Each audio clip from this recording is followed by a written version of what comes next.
الله الله أكبر الله الله الله أكبر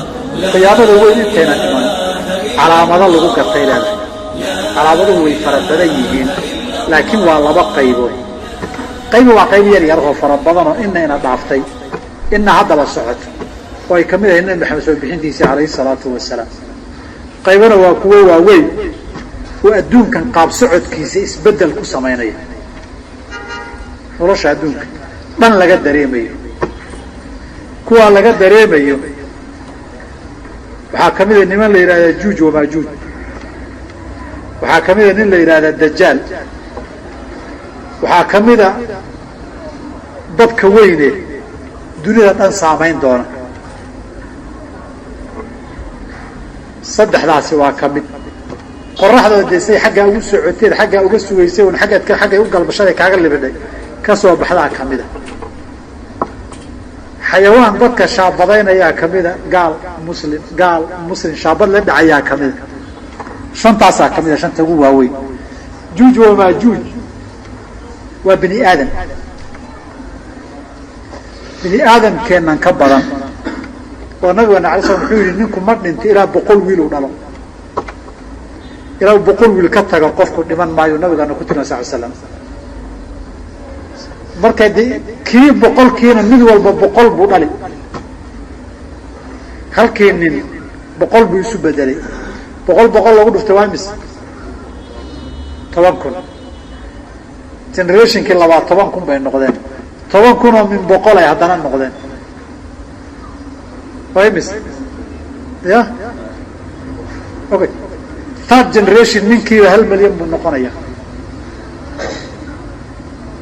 generationka saddexaad markuu gaaro halkuu awow ka gaarayay faraciisu milyan bay noqonayaan bini aadamka intaa leeg ee juuj wamaajuuj la yidhaahdo xilligii dulqarnayn baa aragti rasmi oo la arko ugu dambeysay aragti rasmi oo la arko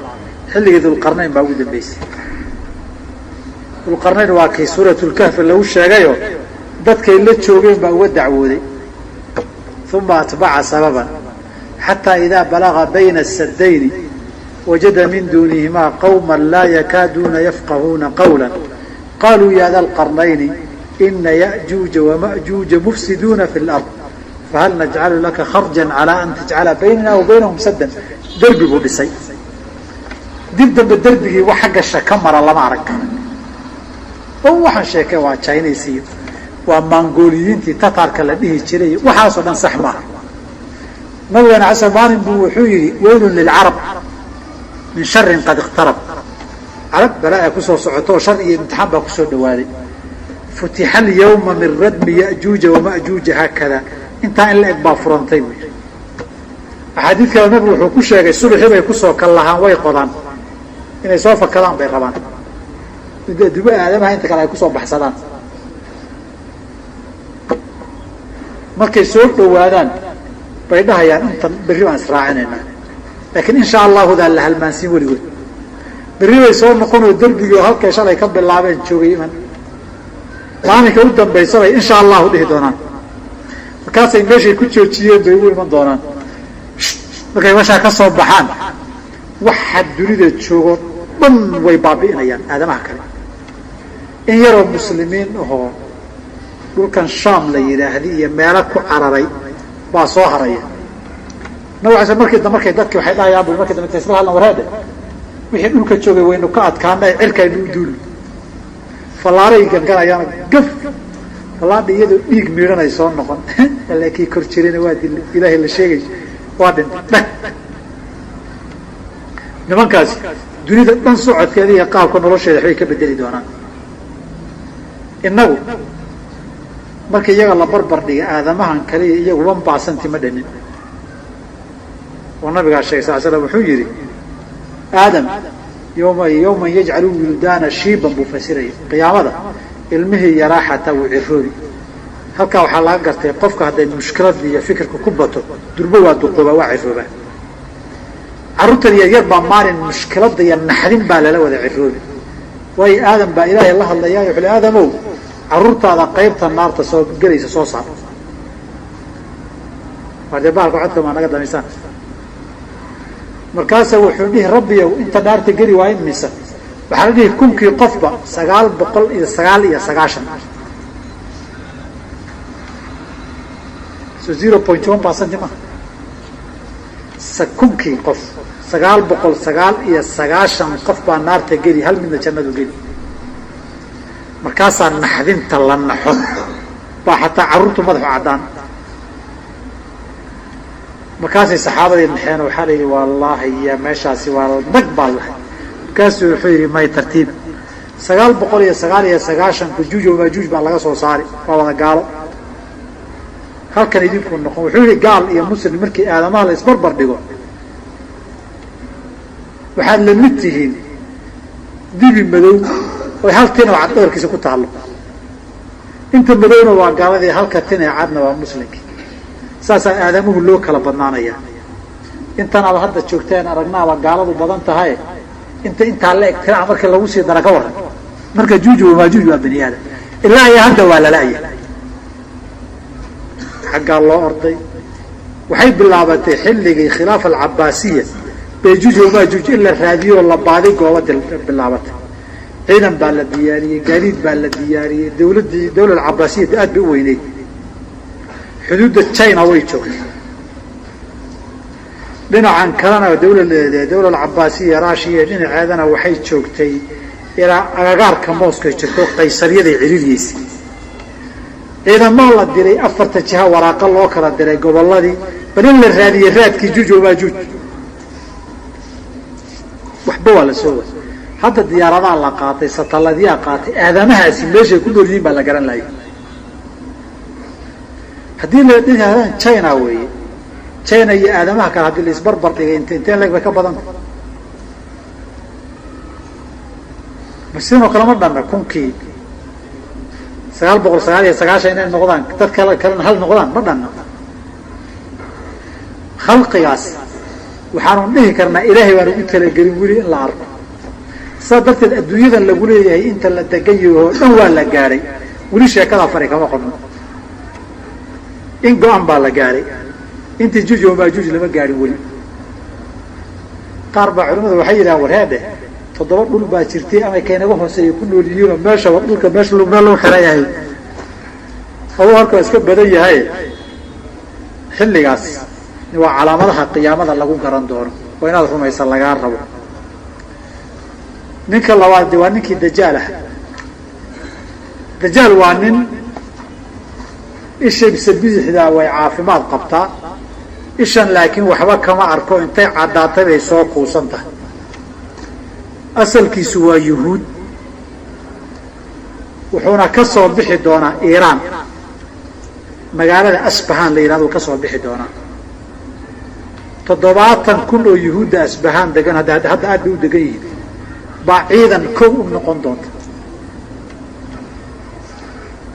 marka hore nin caadi oo dadka iskala nool buu ahaan doonaa hal mar unbuu isbedeli doonaa ninkaasi halkaasuu ka soo bixi doonaa adduunkoo dhan cagtu marin maka iyo madiine iyo qudus masjidul aqsa marka laga reebo saddexdaa ma geli karo malaa'ig baa ka waardiyeynaysa laakiin madiine magaalada hadda intay ku fadhida qayb buu tegi doonaa xaafadda juruf la yidhaahdo buu tegi doonaa meel weliba ciiddeedu iyo dhandhanaantoo caraseesha la yidhahdo meesha waa nala geeyey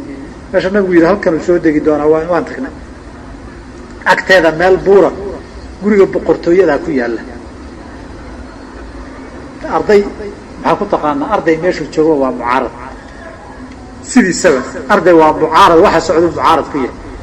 annagu maaga ardayda ka ahayn meeshaas mucaarad baan ahayn nin fahad la yidhahdaa joogi jiray gurigiisii qasrigii boqortooyadee uu dhistay baa meeshii agteeda buura ka dhisan inaan isu tilmaannaan rabnaa ereyga la maqlayana dee jawaasiis iyo mukhaabara baa joogo in lagu fahmo ma rabti gurigii ilay baan u bixinay ilay isna il buu yar dabi jiray meel kasta magaalo kastana guri boqortooyo meel buur korkeedu ka dhistay buura fuulana way u bixiyeen laakiin buura fuula ahaaye kii ilay ahaaye waxbaan akri jiray maagda waxaa u darayd markay la sheekada suuqa la soo geliyey laleeyahay gurigaa waxaa loo dhisay ninkii dajaal ahaa baa ku degi doono xaafaduu degi lahaa weeye calaa kulli xaal madiina waa laga celin doonaa masaajidka makana malaa'ig baa ka celin masjid aqsana malaa'ig baa ka celin inta kale dunida uu wada mari ninkaasi 40 maalmood buu dunida joogi doonaa 40 maalmood keliya buu magaalo kastoo dunida ku mari doonaa maalinka koowaad 12 bilood bay qoraxdu soo jeediyo inay dhacaynin waa hal maalin way qoraxdii soo baxday iyo dhicitaankeeda 12 bilood oo dhammaystiran baa u dhaxayn doonta maalinka labaadna 30 maalmood bay soo jeedi doontaa maalinka labaadna 7 maalmood saddexaadna 7 maalmood bay soo jeedi marka dambana dabiici bay kusoo noqon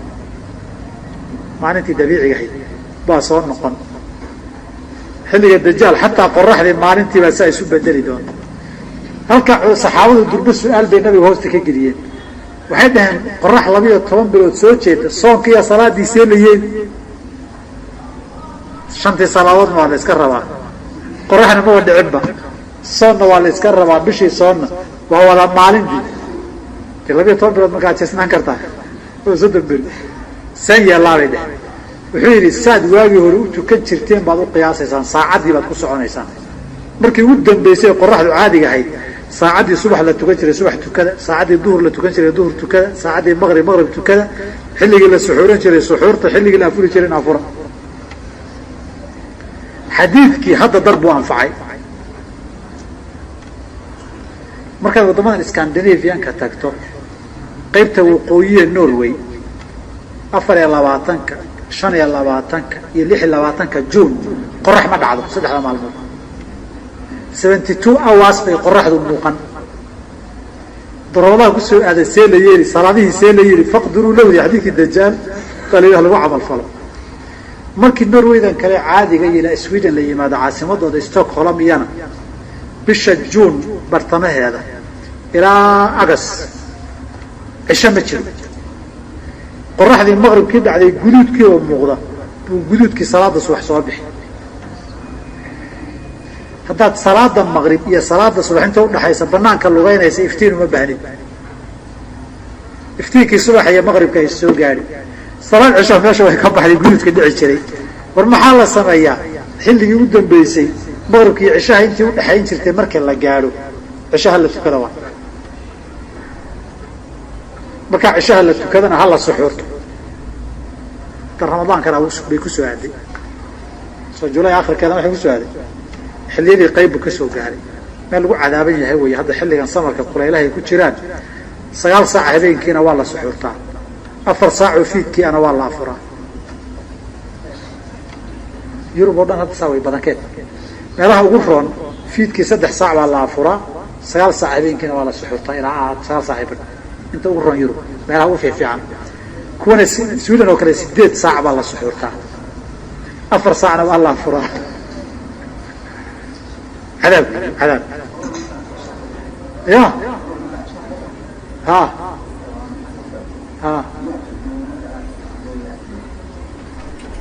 عشاء laga baxay guriga marka tagtan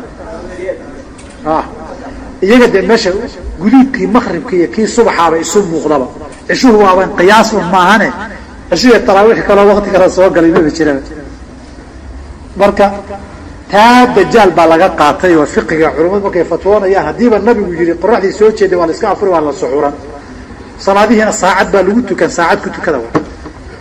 waxaa kaloo qisada xilliga nabiga calaysalaam salaam xilligiisa tilmaamay dajaal gaadiid dheereeyo raaci doona muddada intaa leeg adduunka tuulo kasta inuu tago gaadiid dheereeya walidaalika rag culimaa waxay qoreen nabigu wuxuu kasii tilmaamay xadiidka kusii tilmaamay diyaaradahan iyo satellaytyadan la raacayo ee dheeraynaya buu nabigu sii tilmaamayay gaadiidka inuu iman doono ilaa suuragal ma 40 maalmood inuu dunida tuulo kasta ku tago tirada tuulooyinka waa ka badan maalmaha sanadkiisa sanadka maalmaha 390 habeen ma inta magaalada adduun ku taal Kenya kaliya waa 100 ku dhawaan magaalo dunida kale inta la gaarin marka waxay dhaheen wax dheereeyo saacad ugu maraya dunida oo dhan uu ninka saaraya xilligaa dajaal marka la gaaro wax la yaab luu noqon doonaa ninkaa. waxaa la yidhi ninkii maqla wax la isaga cararo. janno iyo naar waxaad mooddaa daba socda. ruux qof buu dili haddana noolo ugu dhihi wuu noolaan. qof buu madaxa ka goyn xaggaasu dhigi isku soo celin wuu kici. qof buu dhihi aabbaha iyo hooyada ma kuu soo nooleeyaa markaasaad dhihi haa soo noolaadu dhihiyo shayaadiin iska soo dhigtay baa soo iman aabbaha iyo hooyada meesha taagan hooye waran aabba waran ay kuleehi so ilaahaagii miihi buu ku dhihi marka haa lalowdaya dadka inta haddii la arka dadka maxaa hadhi wadaad fooxlo aaba la wada rumaystae nin intaa samaynaya wax ka hadhi baaba dadka iska yaraan. marka saas darteed waxa ilaahay laga magan galay koobaad dajaal inaad soo gaadho way ilaahay kaa nama gaadhsiiye waqtigiisa dee inaan ka badbaadayna warumahayna dee hadduu noo yimaado inuu doontay gadaalna saaran doonaba allahu aclam. ilahay nama gaadhsiiye marka kaa in la nama tuso. ninkii soo gaarana maka iyo madiinaha lagu carara ninkay suuragaltay ka gaari karaan meelahaas waysan soo gelayn. nabi ciisa iman doona oo calaamadaha qiyaamada iyo kamid oo dajaal dili doona. wuxuuna ku dili doonaa falastiin meel masjidulqudsi agteeda ah oo baabuluddin la yidhahdo ku dili doonaa. ninkii xoogga badnaa ciise markuu kusoo baxaba wuu shiiqi doonaa ilaa marka dambe madaxa uu kaga dhufo qax laga siiyo. nabi ciise imaatinkiisana calaamadaha qiyaamada wey. isagana magaalada dimashik buu ku soo degi doonaa xaafad ka mida masjid ku yaallu xilli salaad subax iman doonaa isagoo halkaa lagu cararay oo juuj wamaajuuj laga cararayo mahdigii iyo dad kale meel ay ku dhuumanayaan buu salaad subax la tukan doonaa. marka way isa soo gaarayaan juuj wamaajuuj iyo ciise iyo mahdiga iyo dajaal way isa soo wada gaarayaan xilli 10 sano ka yar gudahood bay wada ahaan doonaan. lidaalika nabigeena xadiidka wuxuu ku tilmaamay ashraata qiyaamada calaamadaha waaweyn hadday midi timaado tusbax la furay oo kaleeto way garabsanka isku hayaan. mahdigaa soo horeynaya juuj wamaajuuj baa ku xigi doona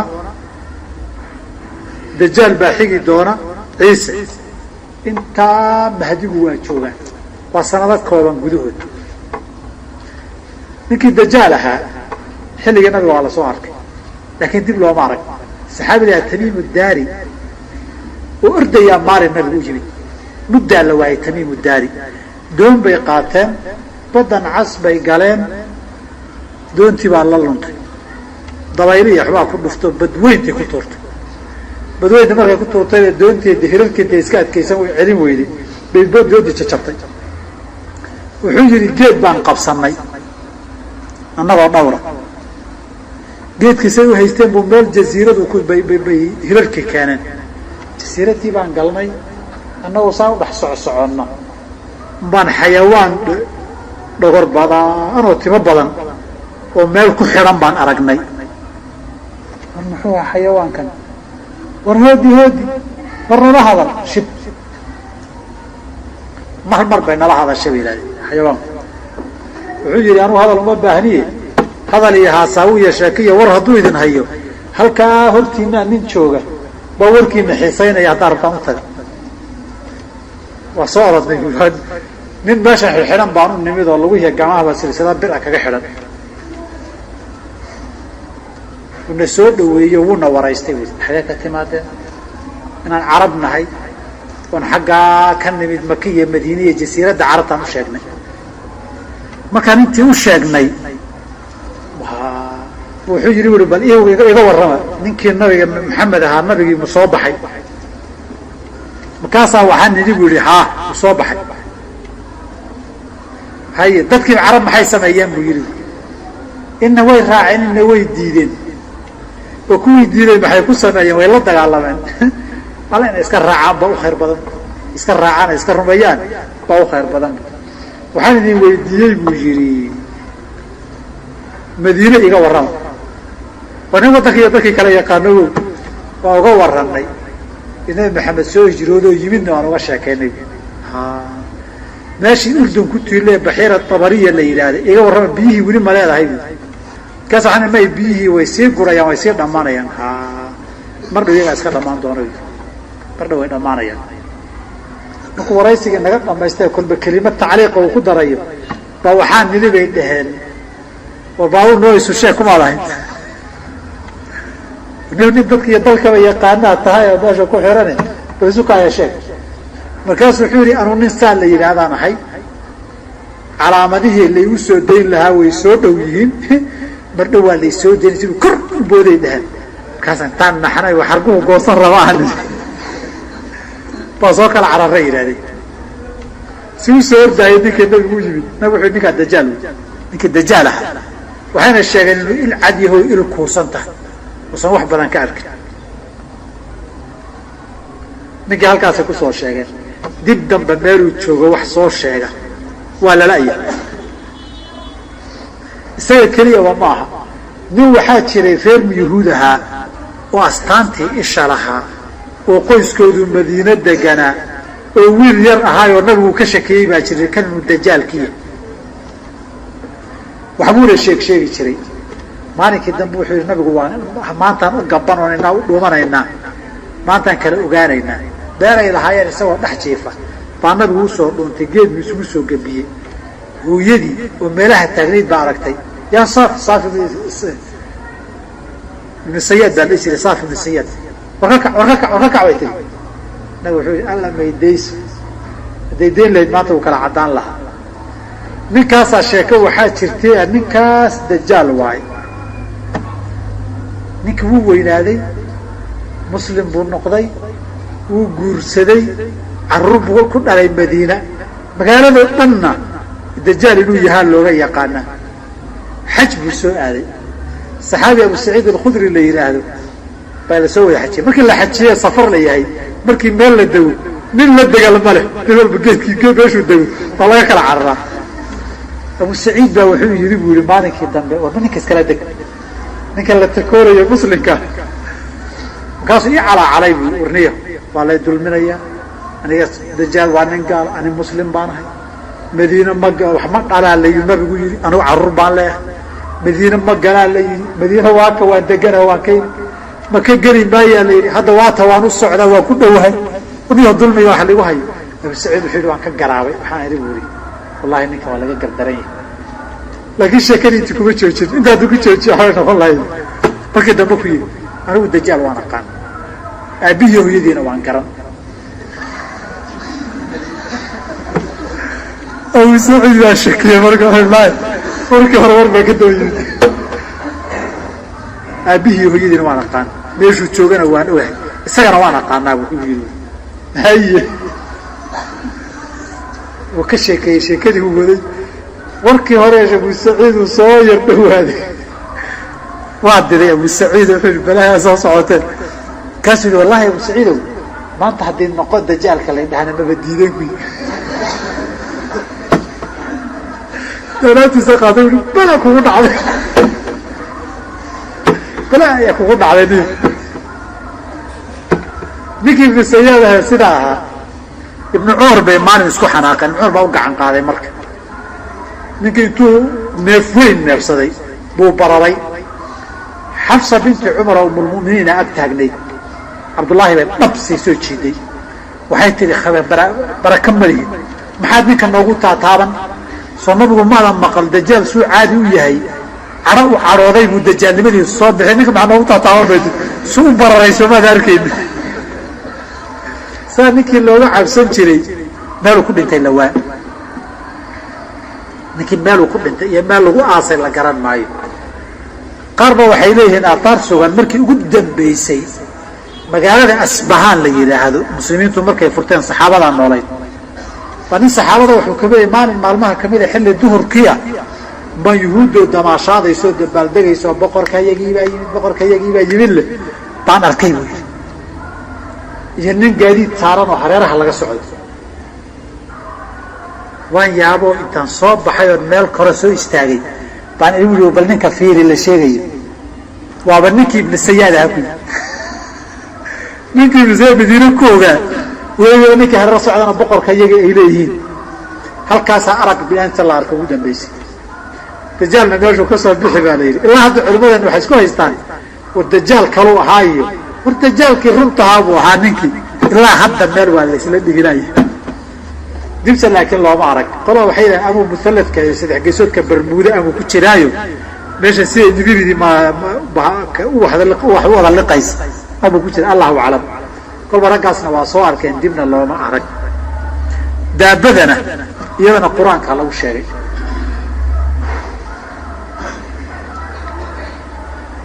waidaa waqaca alqawl calayhim akhrajnaa lahum daabatan min alardi tukallimuhum. daabadda waa xayawaan sawir cad lagama hayo, riwaayad iyo axaadiis ku asaxay say u eg tahayna ma garanayo, laakiin waa un xayawaan socda. dadkay iman doontaa, waxay u badan tahay waxay ka dambaysaa qoraxda. qoraxdu markay galbeed ka soo baxdeed tawbada la xidha kadib bay iman, shaabad bay wadataa.